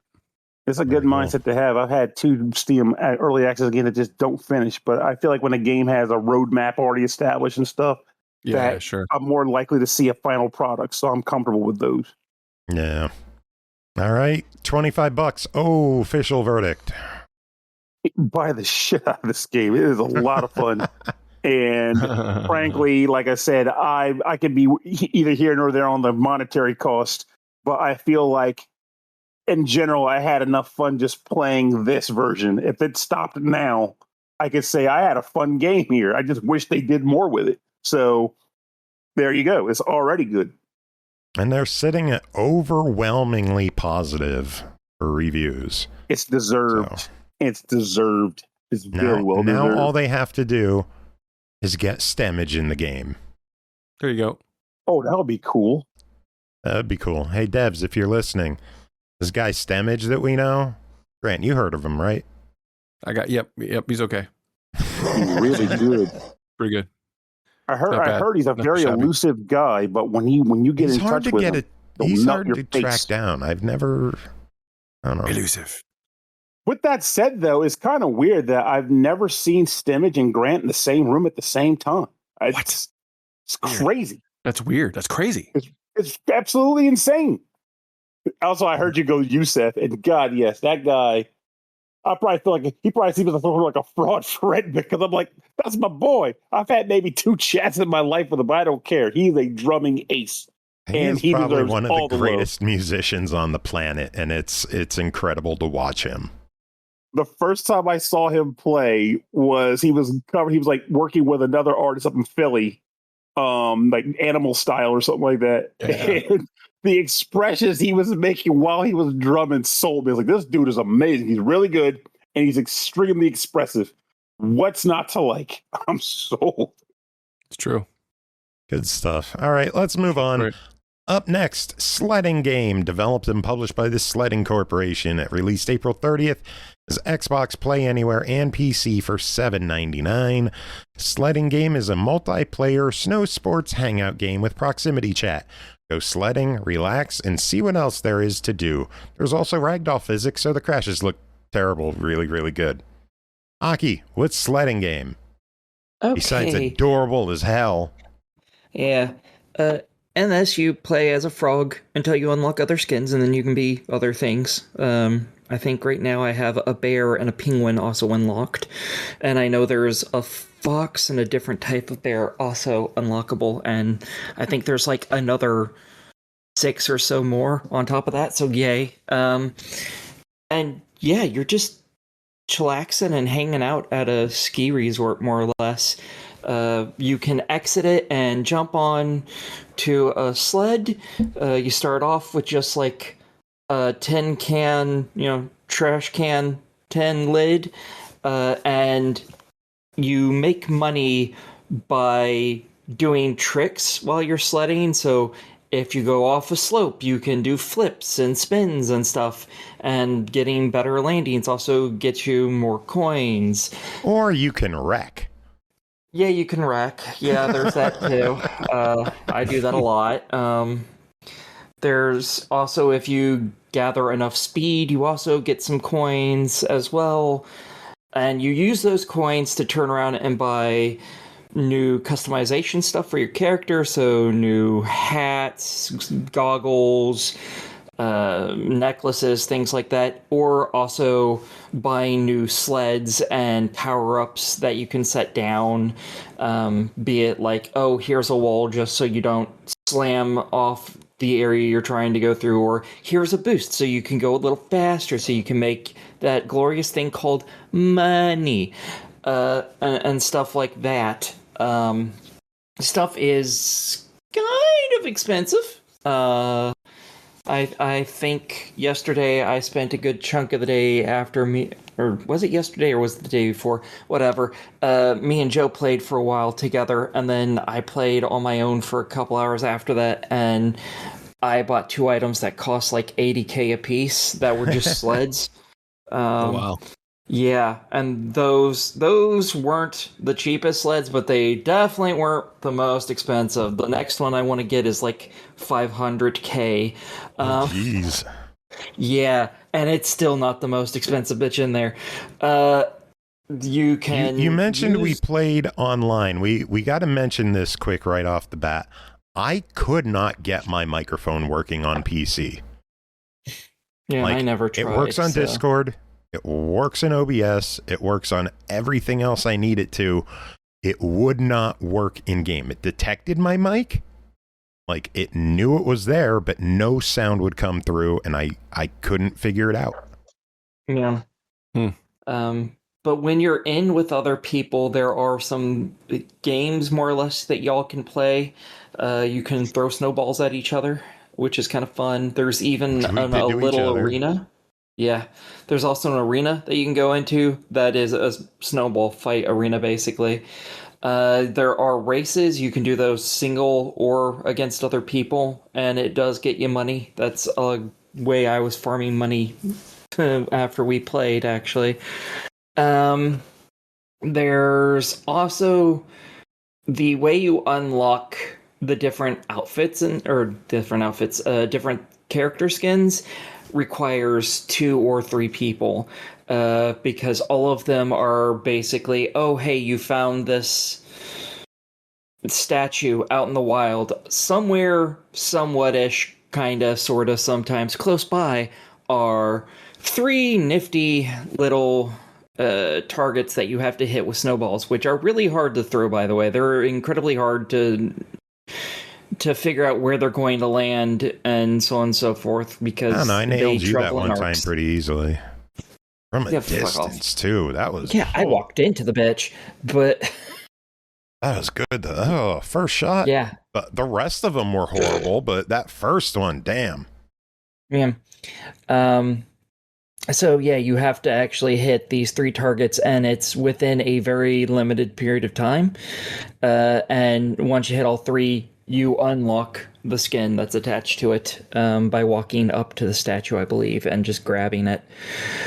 So there's that you need to do. That requires 3 people.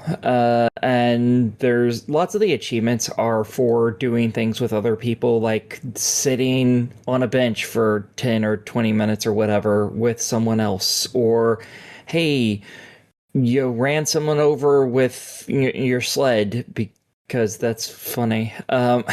Stuff like that. I mean, the game's designed to be a social game, so you're meant to be playing with other people. Yeah, if you're playing the solo, you're probably not going to have a lot of fun necessarily, unless you just like farming money, in which case then you're going to have a lot of fun quickly, hopefully unlocking stuff.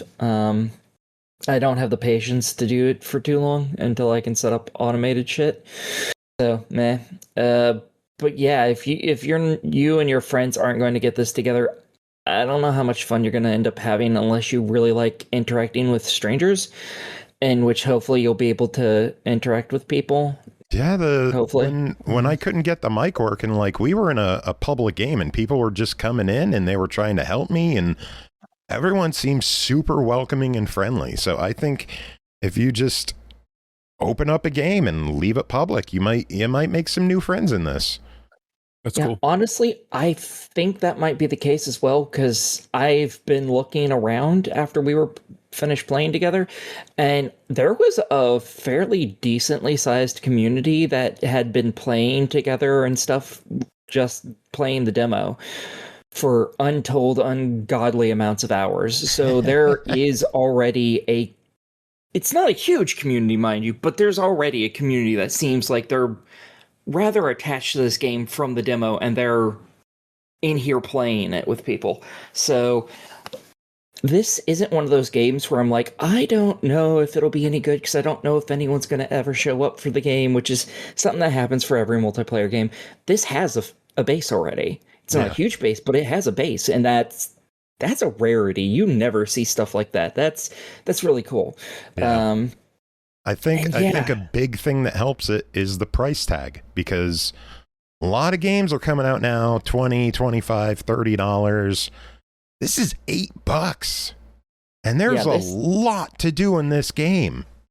Oh yeah, if you like achievements, you're going to be playing this for a good long while. There's also crossplay, so even if there's not a bunch of like Xbox players, the Steam people, there's a fuck ton of Steam people.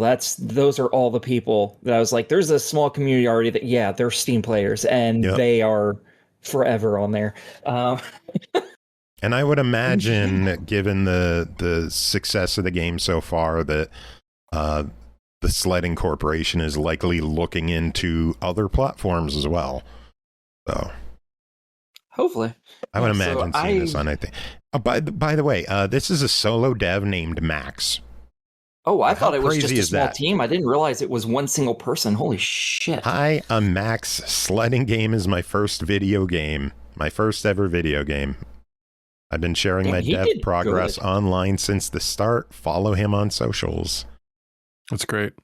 That is insane. And he's been interacting a bunch with like player feedback and stuff, and also with rules and regulations. As he comes across, he does something, he's like, oh yeah, I can't do that. That's right. Because for a while there was a gambling mechanic in the demo, and he was like, oh yeah, I had to remove that because that if I went to go get this rated, it would make it an adult game because of straight up gambling, because it was straight up a roulette wheel. He's like, so yeah, no, I had to take that out. And you're like, yeah, fair. All right, well, $8 on this. What is your official verdict? This is an easy recommend. This is good for everybody, all ages. I'm totally for this. I agree, 100% buy this one. Support small devs, support this community. We've had our eyes on this one since we first saw the trailer. How long ago? At whatever presentation it was, I'm sure it was an Xbox event.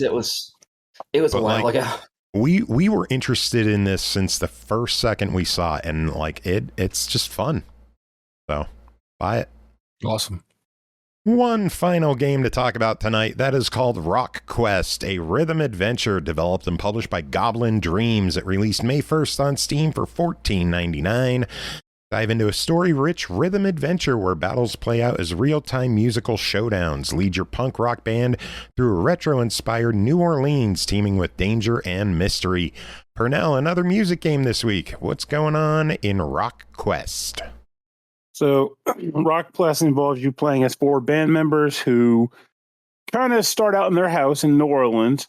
And after watching a news segment, they decided to go to the pawn shop next door to meet. I can't even remember why they went there, but they go to the pawn shop next door, and you immediately have your first band battle, or first battle with a group called the Vortex as a rival band of yours. And this is where you immediately get to learn how combat works in this game. And what it basically boils down to is like a button-based, like Guitar Hero style game where buttons are coming down from the top of the screen to the bottom, or like pop music actually. And when the notes cross over the bottom, you hit the buttons, either the directional pad or the face buttons, to the rhythm as best you can. And as you do so, you'll do damage to the opponent. If you are able to hit notes on the rhythm being a perfect beat, you'll charge up a super meter. And that super meter, so long as you don't miss or screw up your combo, will continue to grow. At certain intervals, you can hit the left and right bumper buttons to do an attack, a special attack on the enemies on the side. Eventually, you'll do enough damage and you'll defeat them. And the game will give you a score based on how well you did. And then after that, you'll proceed through the story as such. You might be asking, like, okay, well, is he describing any like systems that the game has or anything like that? And the answer is no, because the game doesn't have any. As you play the game, you are pretty much going, you're following an arrow to the next objective, defeating the enemies as you come across them while following said arrow. If you win, you move on to the next sequence until the game is eventually done, of which I was able to complete it in about an hour. If there's any enemies that I've missed, I would be surprised to have discovered that being the case, because I even went off the beaten path and tried to find things when I could. The game is enjoyable as far as the combat goes, because at its core, you are tapping buttons to a beat. And I have yet to really play a game where I did not enjoy doing that. The hurdle I have here is the fact that they mentioned, like, there's 77 songs here, and having played lots of rhythm games, I was expecting songs like involved songs, or even just like quick 1.5 minute songs, but they're all pretty much vibing, or they transition, they vibe. But the songs in this game are generally, and I feel like this is more of a Grant statement. He'll probably be like, Pernell, here's the technical way to describe that. But it's basically like one measure run multiple times over and over again, and then they'll run maybe a second measure over and over again, and they'll loop back to the first one, and the game will do that a number of times until it stops doing it. And if you didn't defeat the enemy by then, they gauge your score based on who had the least energy at the time. Like, I'm talking about, like, Grant, like if you were in your garage playing guitar and you were trying to work out a new tune for a concert, you're like, okay, and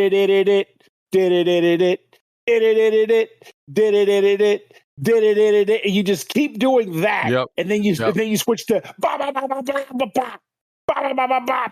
and then you do that a number of times, then go back to the first thing and keep repeating that loop. Yeah. That's kind of how the songs are in this game. Now, don't get me wrong, they'll have like a guitar playing, and they might have like it might change tones from time. They may go from dan to wow, but it's the same idea I described. There's not a lot of variety, and the songs are pretty much just kind of like, we're just kind of riffing in the garage to get some songs in this game, which makes me feel like this is probably like a first game from a group of like, new designers, which I respect, which is why I'm not like, oh no, bro, this is But this at the same first time, game listed for Goblin Dreams, so yeah, so that's why I'm not ragging on it or nothing like that. But at the same time, I got to be honest in the sense that I would say if you were going to buy this game, you're buying it to support an up and coming developer, flat out, because like I got a couple of chuckles out of some of the dialogue lines that took place in the game. There were some like classic game references I caught, but for the most part, I was just like, let me get to the next battle. Let me get to the next battle. Okay, this is over already. Whoa. Okay. But I'd imagine there's like a quick play in the game, right? Because the store page is saying there's over 70 tracks in the game. Yeah, so that's what I'm going back to. So remember how I said you come across an enemy, and when you fight the enemy, you get a song that plays, right? So, and honestly, I could totally play a song on the episode through my cell phone right now. But basically, every time you fight an enemy, that enemy is registered as a song. So if you go to the arcade mode, as in not the story mode, You can engage with any number of those scenarios and try for a better score. For example, just going to read the first few. Scenario 1 is the Vortex, followed by Museum Basement Rats A, B, C, D, and E. And then the Rat King. And that's the first level of the game. So that is basically right there. That is 7 songs that you can choose. So, and that's how it works. And it goes that way all the way through until you beat the game. Every encounter is a scenario boss, which is its own song that you can play to get a better score. Gotcha. Gotcha. And with that said, I'm looking at the final boss when it finishes loading up. Oh, I'm on hard mode and I played it on medium. Which, by the way, I did do some like free play stuff on hard to see if the notes were more dense or if they came faster. But the only difference that I noticed, I could be wrong here, is that you take more damage if you're not on the beat. How many the difficulties notes that you get are the same. Did you mention how many difficulties there were? No, I did not. There's an easy, medium, and hard. All right. I wasn't sure So if there I was played like through the game expert, on- expert plus, because I know rhythm fans, they love their difficult shit. Oh, yeah. I mean, skill ceilings and all that. But the thing is, in this game, it wouldn't matter because of the fact that the difficulty only affects how much damage you take, where the thing that makes, difficulty good in rhythm games is that it makes the note charts denser. You're playing more of the chords or more of the notes or whatever instrument the game has. So you're actively advancing in the difficulty to get more notes played per song. All right. Well, let's talk price on this one. It clocks in at $15. What are your thoughts on Rock Quest, a rhythm adventure? I don't want to use the traditional system because I'm going to specifically state I recommend this game in the event that you want to support an up and coming dev, because I played through it. I was trying to set high scores, and the game is competent, but at $15, it's hard for me to justify that as a buy or even a try unless it was to support them as a developer. What would you do to improve it? I mean, honestly, I'm not even sure. Like, the best would think of it like this: like a game. Okay, let me think. Okay, so if I wanted to improve this game, all right, well, the music would have to be more involved. I mean, even if it resulted in you saying every one of the bosses of a certain enemy type had the same song, if you did more with that song, I wouldn't mind so much. Basically, give me more of an actual song to be played when I'm doing battles. Side quests would be nice. Let me see. I think the difficulty you mentioned would be a good idea if they would like readdress difficulty to make the note charts more dense or move quicker. That sounds like it should be a no-brainer, honestly. That should have been there from the start, really. Well, therein lies the rub, though, right? Like, so if you played Guitar Hero, right? I'll say Guitar Hero, though it's been ages since the last one, but I'll go with Rock Band. It's been ages since that, too. Shit. If you play Rock Band or Guitar Hero, if you ran that and say, for example, you played Cherub Rock on easy, right? You can play that and hear that there are notes you're not playing, right? I'm not even talking about having to hit 3 buttons at the same time instead of 1. I'm saying you can literally see you're not playing all the notes on that song. Yeah. Whereas on hard, you're getting hit with everything. It's like, oh shit, now I'm gonna. In this game, I do feel like I am playing all the chords because the chords are do do do do do do do do do. Like I am hitting them. So I'm not sure what they would even add because the songs themselves aren't complicated or not complex enough to have more. That I guess you could look into reduction for easier difficulty and keep that as the hard chart, just to have varied charts. Like instead of do do do do do, it would be like do do do. You could do that. Because that's like what Rock Band does. They'll just chop notes out. They chop stuff out. Keep the important notes, and the hammer-ons and trills and stuff like that. They just go by the wayside, and you handle what's easiest to play. So maybe, I don't know. I'm just spitballing. I'm not sure what they could do on this, but I like the look of it. It looks entertaining. It just seems like there needs to be more there. I mean, it's basically my way of saying I can see them doing more with their next product. Like I said, if this is where we're starting from, we want to keep going and making more games. I can see them doing something different with the next game. Like I said, like if the game, like for example, even something simple like equipment, but I feel like is equipment a thing that this game would benefit from due to the fact that the game is very much, I beat it in an hour by going down a linear path. Like it's a future game would be if it was bigger, then it would be a reason to say, okay, if I can fight these guys, I'll get income. The income can be used to acquire equipment to boost the character stats. Now, this character, if I hit their notes in the song, their character's attacks do more damage than if to say the drummer's attacks did damage. Stuff like that. Like that's the kind of stuff I could see being improvement. But for that to happen, it would be like, okay, we learned more. Now we're going to go into our next game. It's going to be bigger. And that's the expansion part. But as this is, like, I'm not sure what would make it better. It's more like I look forward to what you do next. Yeah. And it give you more of a canvas to paint on. Well, I'll ask a different question than buy it, try it, deny it. Should people wish list this and check it out on a sale? Or should they just ignore this one? Try it on a sale. Cool beans. All right. And with that, we are finished. Pernell, Grant, Aki, thank you for hanging out this whole time, being here. Big thanks to Dave for coming on, doing his thing. Big thanks for Bri for coming on, chatting with us, hanging out. Music this episode. Grant, pick a song off Narrowband. Oh. Okay. How about Astronaut? Perfect. So we are going to listen to Astronaut as the final song of the night. Does anyone have anything else to say, or should we wrap this up? Don't let the dank dunk leave the dunk out of your funk or something like that. What was it? What you're trying to say, but I don't know what he said. I don't know what he said. It is a real thing. I just don't remember where it even came from, but it is a thing that he heard somewhere else. Give me a chunk, oh Betty, a hunk of that funk. Oh, okay, that. Nice job, Joe. We'll go with that one. Did you go back to an earlier part of the recording? It's like, I found it. Here it is. That definitely wasn't it. We'll just replay Dave's final words. Dave, take it away. Don't fake the funk on a nasty dunk.